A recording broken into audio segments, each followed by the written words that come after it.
¿Cómo están amigos? Les habla Johnson Cerda y quiero comentarles en esta ocasión sobre la influencia que tuvieron las Fuerzas Armadas en el desarrollo del país a partir del boom petrolero.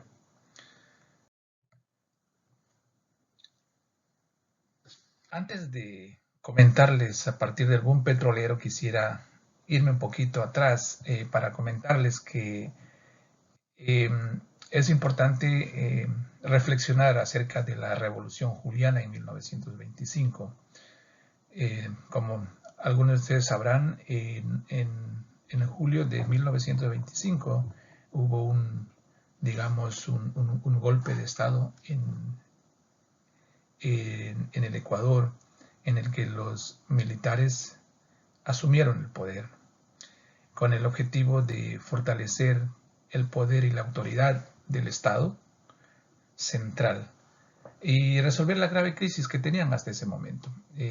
Hasta ese momento, como ustedes saben, pues había una crisis por el tema de los bajos ingresos del cacao y situaciones fiscales también de la época. Y entonces fue una crisis generada por la plutocracia, los, los poderes de aquella época, el poder exportador costeño de la época. En todo caso, se dio este golpe y los militares participaron aquí y tuvo un gran apoyo de la ciudadanía. Comentaba este golpe porque a partir de allí se vio bastante el interés de los regímenes militares y estos eran los más coherentes en el fortalecimiento de las instituciones del Estado y también en atender lo que se llama la cuestión social, el tema de las preocupaciones de el sector social que ha sido, digamos, relegado. Por tanto, por eso es importante siempre resaltar el tema de la Revolución Juliana en el que participaron los militares. Hasta ese entonces, pues se negaban derechos a los pueblos indígenas, por ejemplo, en la Constitución de 1927 se incluye el tema de los derechos de los pueblos indígenas y aquellas condiciones deterioradas que tenían pues los trabajadores se empieza a reconocer poco a poco. Entonces, lo que quiero decir es que los militares jugaron un papel importante en el reconocimiento de estos sectores que han sido marginados y pues la acción fue en contra de estos poderes fácticos que existieron en aquella época. Bueno, como les quería hablar sobre el boom petrolero, otra vez en 1972 se realiza un golpe de Estado por parte de los militares y bueno, se les conoce que era un sector reformista nacionalista que tomaba el poder con las ofertas de un desarrollo social y económico para el país, obviamente, y también ofrecieron el tema de la reforma agraria real y efectiva que se realizó pues en 1973. Creo que el tema de la reforma agraria es un tema que se venía discutiendo por algún tiempo, por cuanto esa era una de las dificultades que había en aquel tiempo. Entonces, se cumplió con esta oferta, con esta promesa, a partir de esta toma del poder por parte de los militares. Es importante señalar que en 1972 se inicia pues la explotación petrolera y con eso se genera ingresos. Nord nos dice que efectivamente pues había el interés de aprovechar los recursos petroleros, pero hay autores que dicen que tal vez no había como esa intención necesariamente de aprovechar los recursos de la explotación petrolera, pero sí que había una crisis, obviamente, previa con el gobierno de Velasco Ibarra allí, y por eso es que se tomó el poder. Con los recursos, nos cuenta Lisa Nord que definitivamente apoyaron el tema de salud, el tema de educación, la infraestructura, se desarrolló bastante y pues se hizo un trabajo, digamos, importante a partir de de este golpe de Estado, digamos, y el aprovechamiento de los recursos que habían. Sin embargo, también habían dificultades, aquellos poderes que habían, digamos, perdido en este golpe, esta plutocracia, estos sectores pudientes, digamos, influenciaron en otros militares y se produjo también un virato allí, otro golpe a esta dictadura. Y con eso asumieron el poder y se hizo una nueva reforma,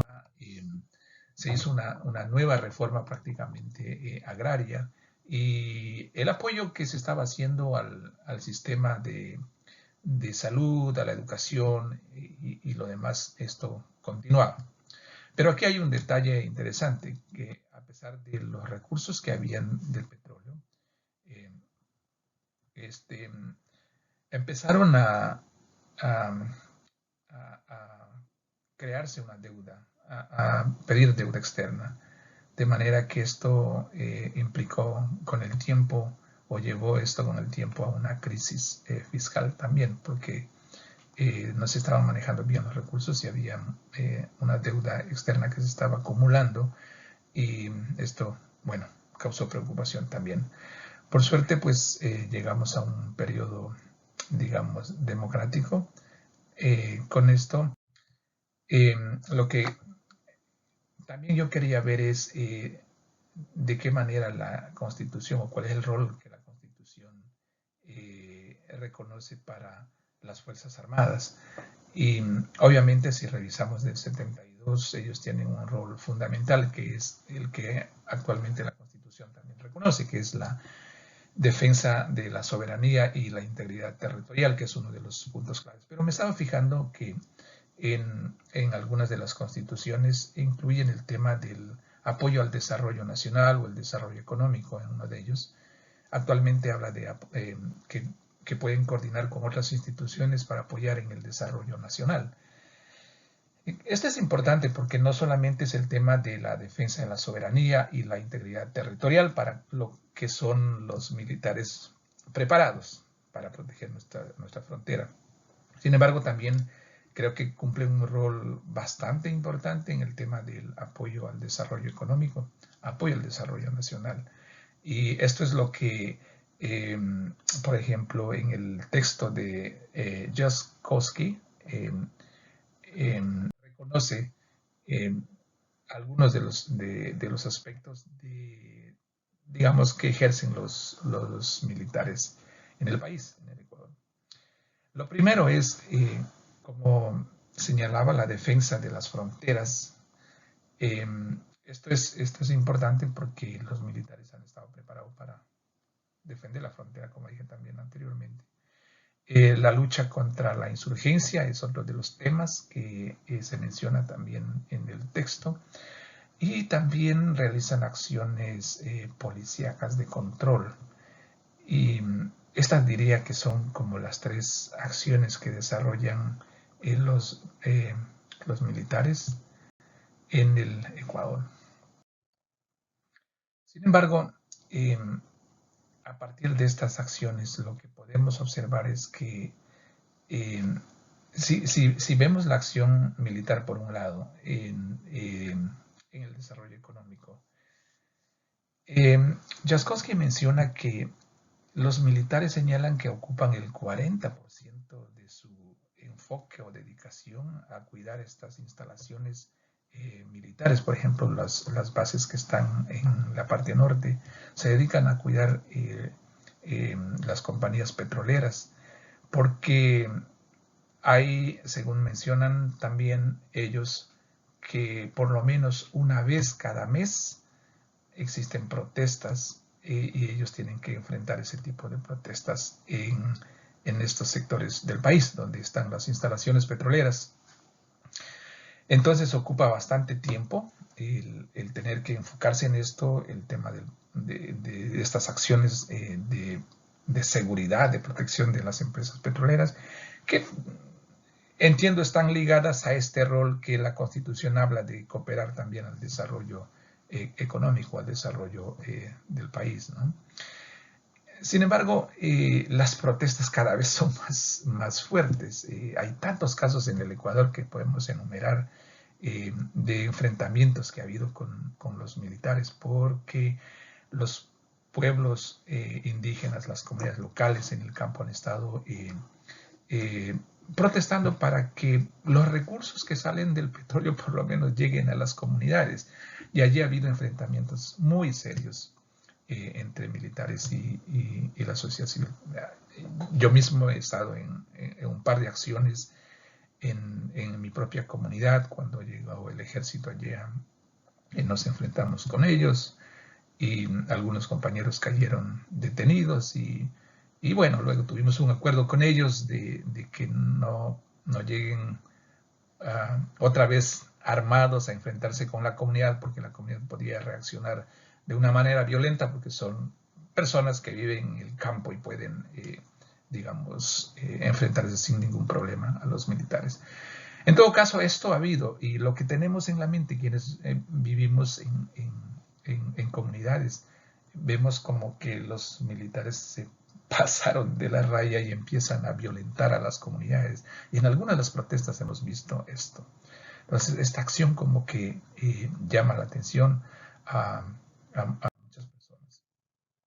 Pero es importante también señalar, tal vez no comenté la parte esta del cuidado de la frontera que tienen los militares.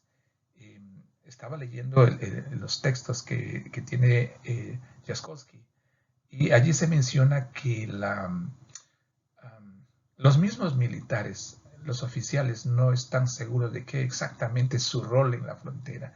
Unos mencionan que es para cuidar la frontera, otros para controlar que no ingrese la insurgencia, otros porque está presionando los Estados Unidos o el Plan Colombia, etcétera. Todos tienen su propia versión, es decir, que no hay una unidad, digamos, de criterio de qué es lo que tienen que hacer. En la cartilla de seguridad, por ejemplo, ellos mencionan que si los insurgentes vienen armados, no pueden ingresar y si es que no están armados, pues pueden venir. Y si atacan, son atacados, algo así. Entonces, como que no hay una política de enfrentarles a la insurgencia. Es más, ellos señalan que enfrentar con los insurgentes que vienen del lado colombiano podría esto conllevar a una situación mucho más grave. Es decir, bueno, ¿están preparados para la guerra o no están? Creo que ellos están en la línea de evitar que se produzcan conflictos para no ampliar la zona de conflictos que ya tienen en este momento en el lado colombiano. Bueno, pero lo que les quería comentar acá también es que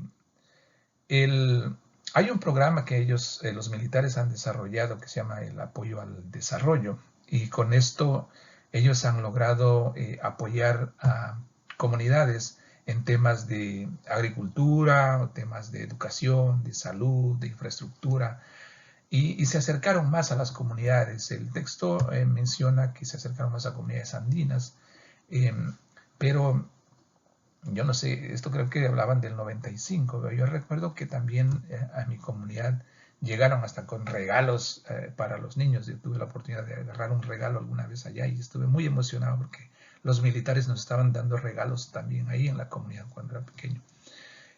Pero seguramente eso fue en la época de la dictadura de Guillermo Lara, ¿no? Rodríguez Lara, sí. Entonces, la conclusión que ellos tienen es que al implementar este apoyo al desarrollo y acercarse más a la comunidad, ellos han reducido el gasto de defensa, en la defensa que ellos han estado utilizando los militares. Entonces, es una muestra que es una muestra de que hay una desigualdad de apoyo a aquellos sectores que están en las comunidades del campo, y que con estas ayudas han logrado reducir posiblemente las protestas en aquel tiempo. Pero lo que yo estoy pensando es que no es el rol de los militares estar en estas acciones, es el rol del mismo Estado a través de las instituciones indicadas para llegar a las comunidades y ser más equitativo en la distribución de la riqueza, lo cual evitaría, pues como ellos mismos señalan, ingentes gastos en defensa, y tendrían que, pues, simplemente ellos dedicarse a lo que es el tema del cuidado de la frontera.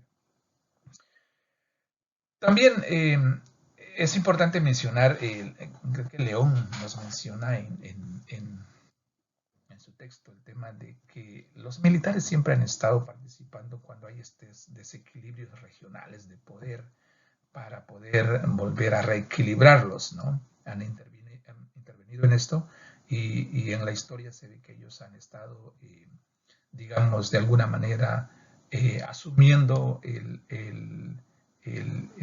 liderazgo en el país a través de los dictadores o el triunvirato y otra serie de eventos que han sucedido en el pasado.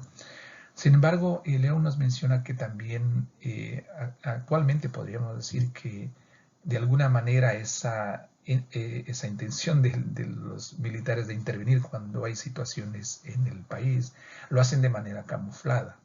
Él menciona, creo, hasta el 2007, por lo menos, que lo hacen de manera camuflada y que las protestas sociales es una forma camuflada en la que ellos están también interviniendo. Puede ser, recuerdo en la movilización del 2000, cuando se derrocó a Mahuad, las protestas fueron organizadas y lideradas por la CONAIE y al final los militares participaron allí, tomaron el poder por unas horas y bueno, la diferencia es que tampoco ahí hubo apoyo de los diferentes sectores. Incluso el mismo compañero Vargas que estuvo en este ejercicio, digamos, de toma de poder, con sus colegas ya en el palacio empezaron a llamar a los amigos para ubicarles en algunas instituciones de Estado para que sean asesores o ministros, etcétera. Y había la respuesta, recuerdo porque esto comentaba Vargas, que había la respuesta de que no estaban de acuerdo con lo que estaban haciendo y que no van a aceptar ninguna invitación a ser parte del gobierno. Entonces, ni siquiera los amigos más cercanos que estaban a estos dirigentes estuvieron dispuestos a apoyarles. Entonces, es una clara evidencia de que no había, digamos, sectores sociales consolidados apoyando a que se tome el poder. Y por eso terminó esto pronto y el mando militar asumió esto para que exista una transición, como dicen también los textos, una transición normal en el que participa el Congreso también y se va asumiendo, el vicepresidente va asumiendo la presidencia. Entonces fue como sucedió. Entonces, este es un poco el ejercicio que han hecho, digamos, los militares con el tiempo, de estar siempre participando de una u otra manera. Pero yo estoy pensando que es importante considerar, ¿no? Yo creo que es importante considerar que ellos tienen un rol importante en la protección de las fronteras, sobre todo la frontera caliente que tenemos con Colombia, y que las actividades más policíacas de estas debe dejarlo a la policía, y mientras haya mayor equidad vamos a tener menos necesidad de tener una policía grande, un ejército grande, porque vamos a tener equidad. Hay algunos países que no necesitan incluso tener el ejército. Bueno, es lo que quería compartir con ustedes y muchas gracias.